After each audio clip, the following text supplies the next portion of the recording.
What's up, guys? Captain Steven coming at you. Happy New Year.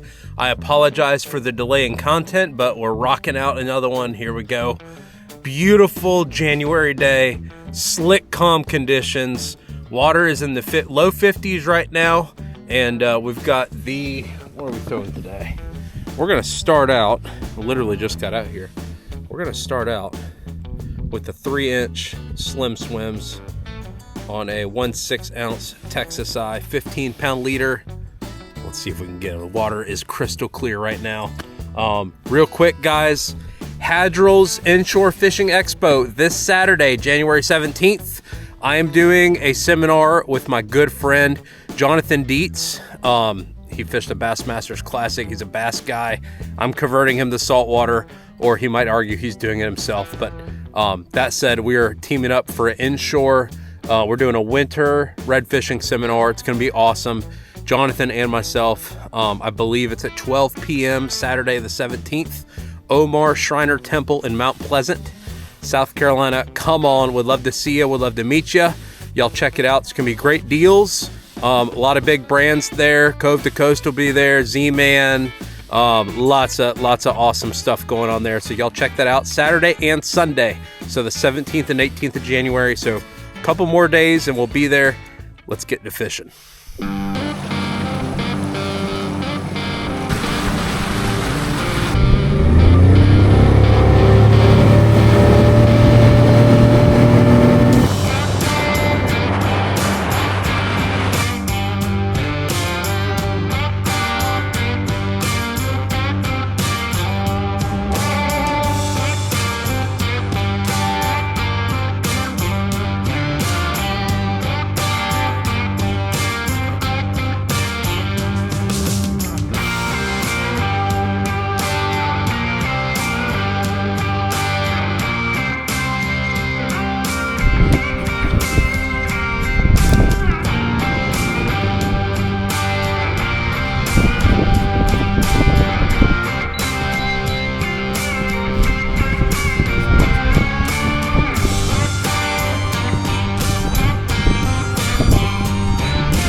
Find some fish. This guy just wants to go under the boat. These are some quality redfish out here. Beautiful January day. Tide's coming in. Another big fish. So many big fish today.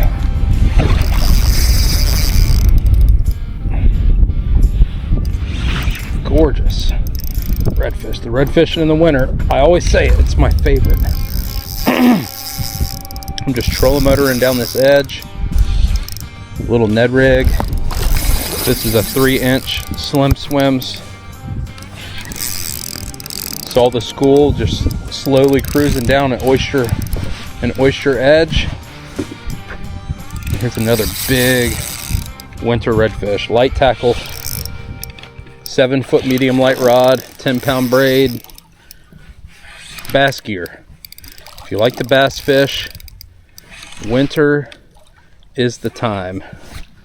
Catch. I mean, that's at least an 8-9 pound red right there. I mean, that's a stud redfish. And that whole school, there's a lot of fish the same size.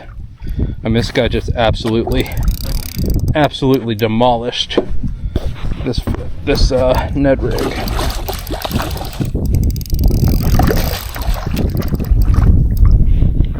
choked it. I don't even see the bait. Look at that fish.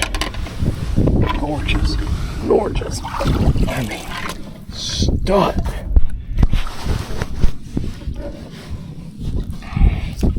Stud redfish. I mean, just look at that thing. Huge. Alright. Let's see if we can get him unhooked. Get him back in the water. Oh, there it is. You can see it right down there. Right down the hatch. We're gonna see if we can pull one more out of here. That is a beautiful fish. Let's go ahead and let him go. Oh my gosh. Awesome day.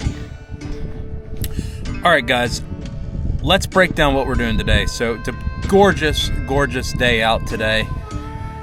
There was a little bit of frost on the windshield, but that said, it's 50 degrees out. We had a low tide around 10 a.m., 10:30. It was a 0.6 foot low. The high today is like a 3.5, a 3.5 footer, so not a lot of water flow. I love these days for winter fishing. So when you see that small tide chart, you know, the small graph, those are the days that are ideal, because at around 10:30, 11, all the mud on the flats are exposed. What that means is, regardless of the air temperature, if you've got a sunny day like it is today, all of that mud is soaking in the warmth of the sun, and as soon as that water starts coming in, the water temperature rises. So this morning it was 50-degree water temp when I left the boat ramp. Now it's 55.8.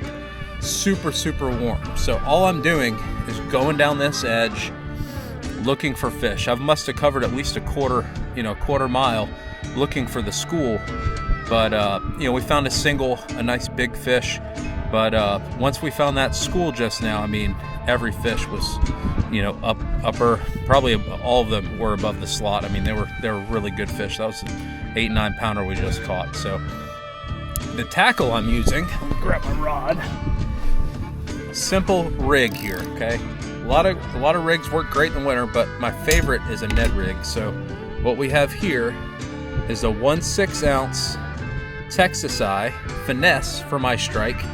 And that right there is the Slim Swims 3-inch paddle tail in the Slam Shady color. Now, I like this bait because there's a lot of mullet around, and these fish might be keyed in on bait fish. I have not seen a lot of crustaceans, so I'm trying to match the hatch.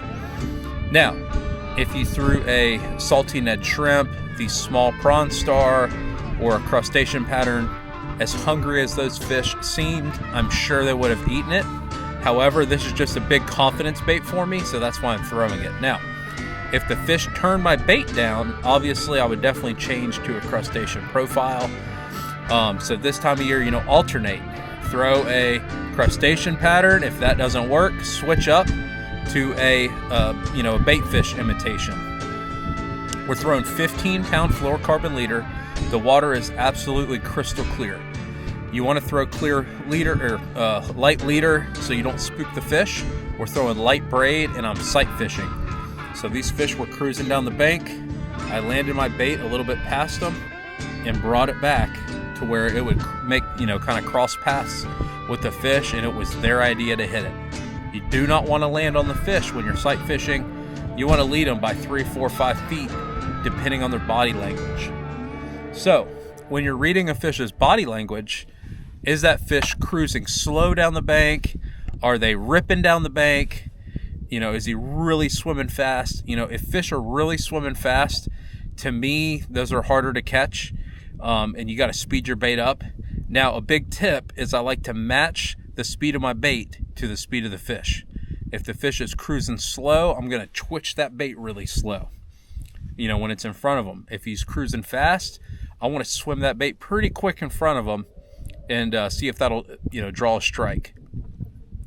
So again, like I just said, we want a nice low tide mid-morning, late in the day, anywhere from 9 a.m., 10 a.m., 11, 12, 1, 2, low tide. That's ideal in the winter. Water temp doesn't seem to matter. If you can get out You know, I've caught lots of redfish when the water's in the 40s, you know, 42, 43, 44. But in that instance, you want to work your bait slower. So the warmer the water temp, the faster I'll work my bait.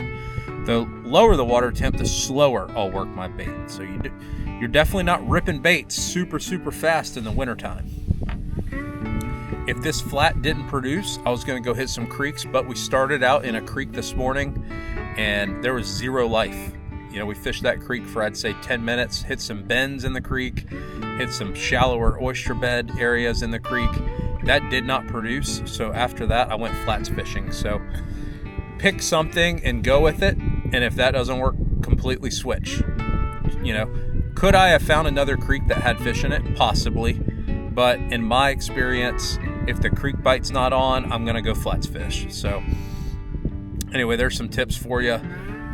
Fishing's been very good. Even if it gets cold, the fishing is very good in the winter. Now, if we've got a front coming in, let's say it's cloudy, overcast, rainy maybe, it's in the 40s, 30s, it gets cold, that is a good time to go dock fish.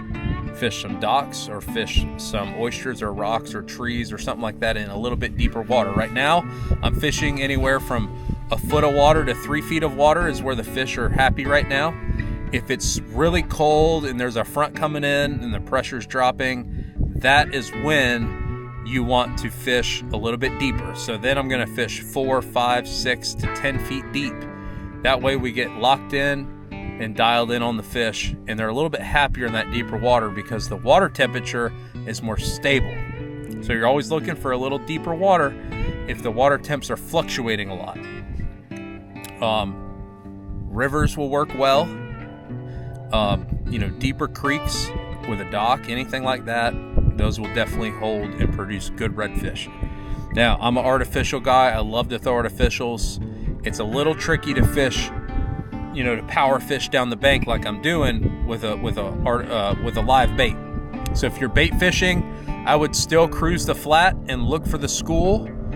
Once you find the school of fish, you want to back off of them a little bit, and hopefully they'll stay in that general area, and then you can throw out some shrimp, a mud minnow on a jig head, or any sort of live bait. So if you are in a boat without a trolling motor, or you can't push pole, so you know, a lot of people message me that they're in the boat clubs, and which is awesome. It's great access to get a boat. That said, I would be dock fishing. So find some docks, like I said earlier in the video, that stick out a little bit. They're not the same. So if there's a row of 10 docks and they all look the same, you know, that might be tricky. So you want to find docks that have something a little bit different than the other dock, whether that is deeper water, maybe it's rock pile, maybe it's a tree, anything like that that stands out.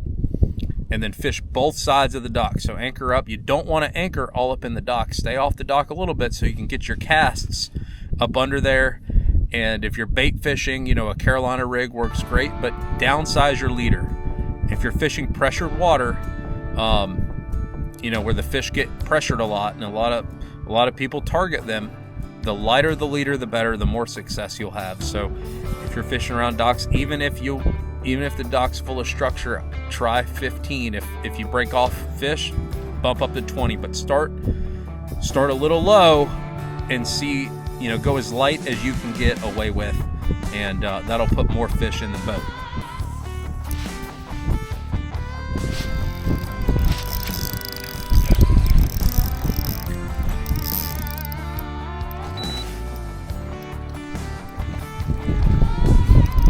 Let's go, baby. Cruising redfish, crystal clear water. Oh, there's one with them still. The other fish is still with them. Get the boat out of here. The other fish is still with them.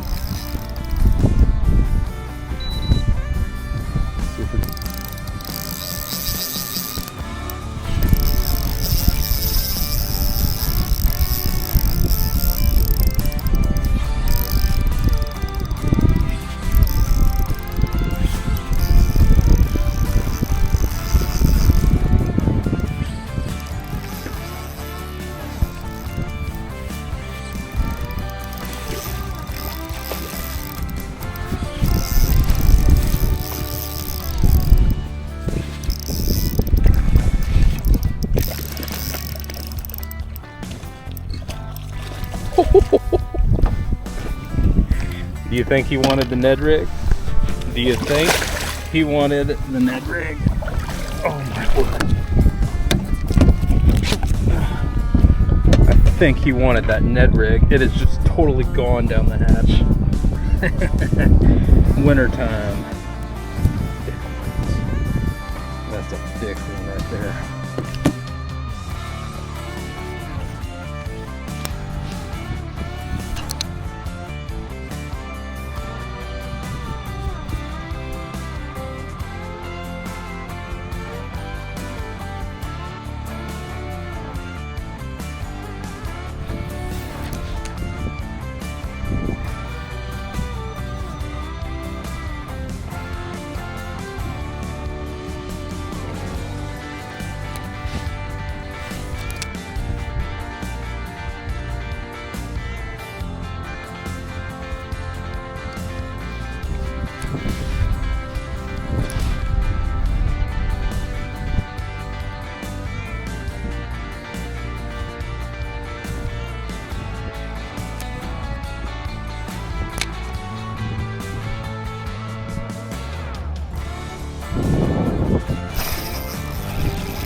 Stud.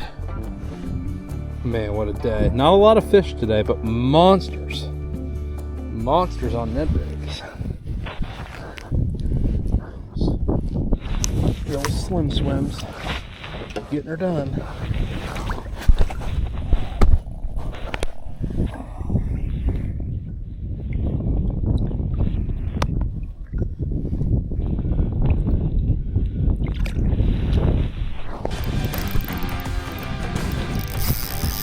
Other fish everywhere.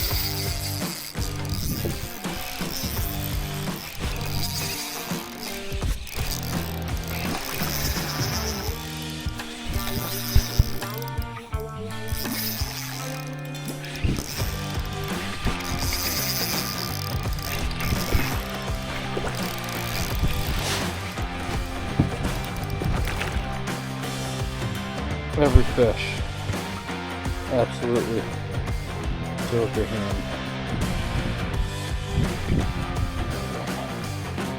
Smoked it.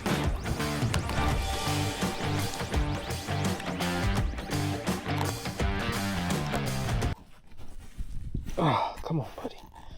Oh, there we go. Monster. Get a quick pick. Well, I'm all slimed up. Time to head in to the house and get this posted for you. So thank you guys so much for watching. That wraps up this video today. I hope you enjoyed this. I hope these tips help you catch more fish this winter. Come see me this weekend at the Hadril's Inshore Expo, the Omar Shriner Temple in Mount Pleasant. I believe we're doing our seminar at 12 p.m. on Saturday the 17th. Jonathan and I, he's a bass guy. He's fished the Opens, the MLF. He's also fished the Bassmasters Classic and ended up really, doing great in that. He has a lot of experience breaking down water, power fishing, fishing with forward-facing sonar. Very, very, very good angler, and a lot of the info, him and I fish together a lot, and a lot of the stuff that I've learned from him is absolutely incredible when you're saltwater fishing. So come to that. You will not be disappointed. We will load you guys up with as much knowledge as we possibly can, so you have a great year of fishing, and great deals on tackle and boats as well. A lot of boats are going to be there, so you can check out some beautiful rides and fun stuff to do with the family. So that wraps up today's video.